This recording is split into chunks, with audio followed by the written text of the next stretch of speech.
Today in the UK is the first day that we have the kids at home from school, but we're all finding that as the spread of Covid-19 continues, we're more isolated and having to keep ourselves confined. The issue is that while we are receiving a lot of information about what to do when it comes to stopping the spread of the germs, it's harder to find information on how to manage psychologically, partly because we've just never experienced a pandemic like this in our lifetime.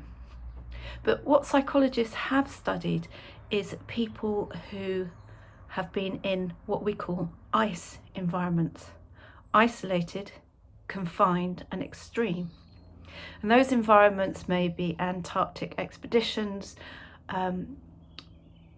time spent on the International Space Station or on submarines.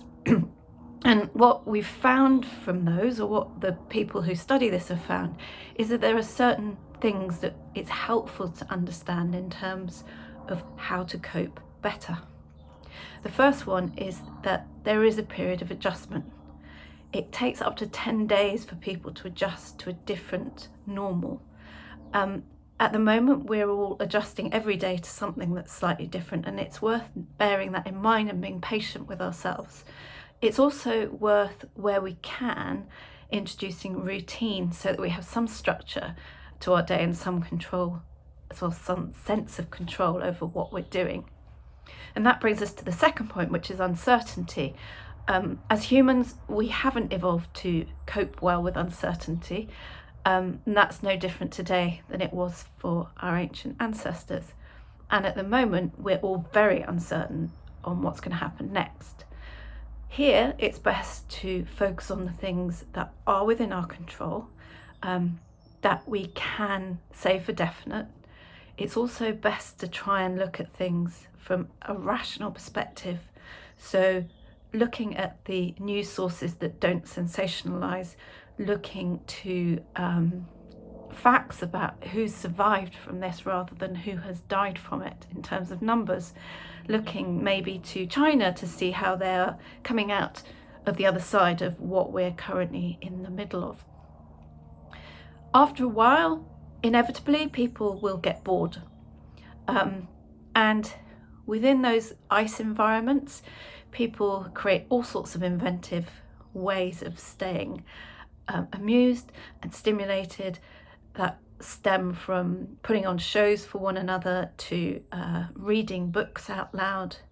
And we're lucky in that we've still got our normal environments around us with lots of different things. We could play board games, we could play card games, but it's worth remembering again that it's normal to feel bored. We're lacking a lot of our normal stimulation. Next is low motivation and low mood. It's inevitable that when you're in confinement or isolation, you're going to feel fed up and feel like you just can't get on with the things that maybe you normally would. And that's okay. But what it's useful to do is try and find something purposeful to focus your time on. For me, that's trying to run a little bit faster every day while we're allowed to go out and about and run. It could be learning something new. It could be planning to help your kids with a specific piece of work. But finding something that has some sort of meaning to it helps.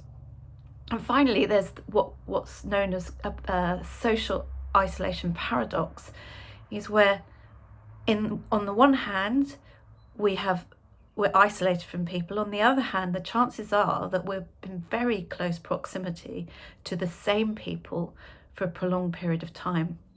And this means that we have to be more tolerant of one another.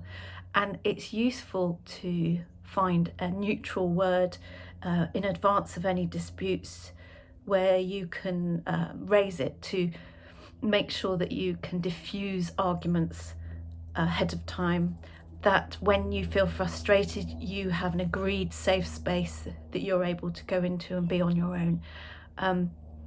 But it's really thinking about, it's hard for everyone, and you need to try and be as tolerant as you can and be as tolerable as you can to those around you.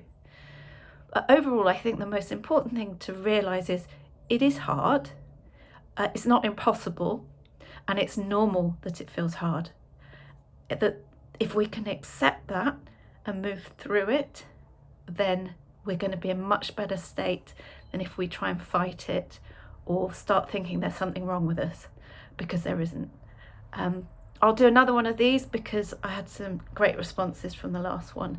Until then, take care and stay safe.